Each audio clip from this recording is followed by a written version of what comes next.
Imagine a man named Raju. He lives in the famous fictional town of Malgudi. Raju is a smooth talker and a very popular tour guide. He is so good at his job that people call him Railway Raju. He can show you the best temples, the oldest caves, and tell you stories that make everything seem magical. But Raju has a problem. He is greedy and falls in love too easily. One day, a beautiful dancer named Rosie arrives in town with her husband Marco. Marco is a cold man who only cares about old stones and history. Raju sees that Rosie is unhappy and lonely, so he encourages her to follow her dream of becoming a world famous dancer. They start an affair, and Raju eventually becomes her manager. Under his guidance, Rosie becomes a star, but Raju becomes obsessed with money and control. He even forges Rosie's signature on a document, gets caught, and is sent to prison. His life as a guide seems to be over.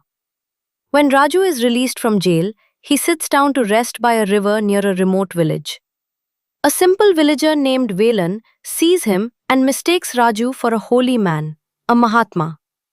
Raju is hungry and tired, so instead of telling the truth, he plays along.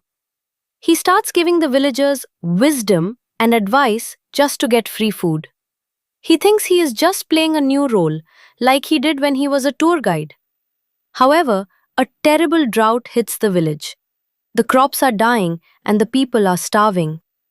Because of a misunderstanding, the villagers believe that the holy man, Raju, has promised to fast, to not eat anything until it rains. Raju is trapped. He doesn't want to die, and he definitely doesn't want to starve. But as the days go by and he sees the pure faith of the villagers, something inside him changes. For the first time in his life, he stops being a con artist and starts to actually care.